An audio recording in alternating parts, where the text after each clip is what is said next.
ایران اور اسرائیل کی جنگ پر آپ کی کس طرح کی رائے ہے؟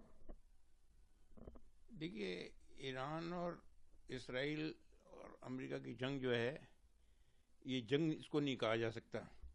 اس کو ایک ڈکٹیٹرشپ جو انگلش کے اندر ورڈ ہے وہ کہا جا سکتا ہے، کیونکہ امریکہ جو ہے وہ اپنے حساب سے اپنے انٹرسٹ کے لیے الگ الگ کنٹریز کے ہیڈز کو کیپچر کر رہا ہے، پراپرٹیز کو کیپچر کرنا چاہتا ہے، وہاں جو منرلس وغیرہ جو ہیں ان کے اوپر وہ قبضہ کرنا چاہتا ہے. اس لیے ان کے اوپر وہ جو ہے کہ صاحب میں یہ چاہتا ہوں، آپ یہ کرو گے، آپ یہ نہیں بناؤ گے، آپ یہ نہیں پہنو گے، آپ وہ نہیں کھاؤ گے. یہ چل رہی ہے ڈکٹیٹرشپ.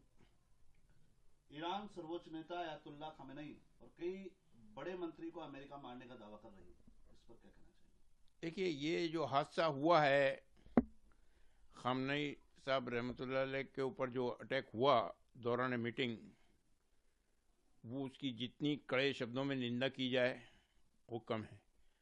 چونکہ دوران میٹنگ انہوں نے امریکہ نے اور اسرائیل نے مل کر کے جو اٹیک کیا، اس کے اندر ان کے ساتھ جو سینئر منسٹرز اور کلیگ جو ان کے تھے وہ مارے گئے، بے قصور مارے گئے، ناحق مارے گئے. تو ایسے لوگوں کے اوپر جب کیا گیا ہے تو ان کو شہید کا درجہ ملتا ہے. اور یہ اس سے پہلے جو ان کی خوبی ہے وہ میں آپ کو بتا دوں کہ یہ پروفیٹ محمد صلی اللہ علیہ وسلم کے خاندان سے ہیں، حسنی اور حسینی ہیں، اور اس خاندان نے کبھی بھی یزید کے سامنے کبھی جھکے نہیں. تو یہ جو امریکہ اور اسرائیل ہیں یہ یزیدی قوم ہے. حضور نے اپنی حیات مبارک میں نجدیوں کے لیے، نصاراؤں کے لیے، سب کے لیے فرما دیا تھا کہ کیسے ان کے ساتھ برتاؤ کیا جائے اور کیسے نہیں کیا جائے.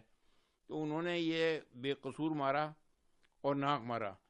وہ ایران کے سروچ نیتا نہیں تھے، بلکہ پورے ورلڈ کے اندر جتنے اسلامک کنٹری ہیں وہاں پر جتنے شیعہ دھرم کو فالو کرنے والے ہیں ان کے ہیڈ تھے. اس لیے پورے ورلڈ کے اندر جو پینک پھیلا ہے ان کی ڈیتھ سے وہ کم ہے. اور یہ اس کا سارا قصور امریکہ ہے. امریکہ اگر کہتا ہے کہ صاحب میں یہ چاہتا ہوں، تو بھائی صاحب یونائٹڈ نیشن کا چارٹ جو ہے نا وہ آپ کو یہ پاور دیتا ہے.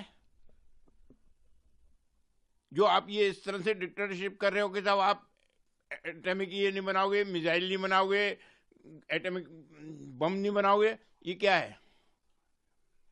بھارت سرکار سے کس طرح کی اپیکشا؟ دیکھیے، ایران کے ہمیشہ سے بھارت سرکار سے پرانے تعلقات رہے ہیں.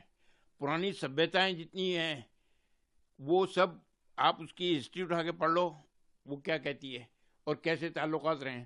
تو میں بھارت سرکار سے بھی یہ اپیکشا کروں گا کہ وہ اس پینک کو ختم کروانے کے لیے اپنے پاور کا استعمال کریں، اور جو شانتی کا پیغام ہمارے یہاں سے صوفی سنتوں نے دیا ہے اس کے اوپر عمل پیرا رہتے ہوئے دیش کے اندر ہی نہیں بلکہ پورے ورلڈ کے اندر جو ہے شانتی قائم کرنے کے اندر اپنا سہیوگ پردان کریں.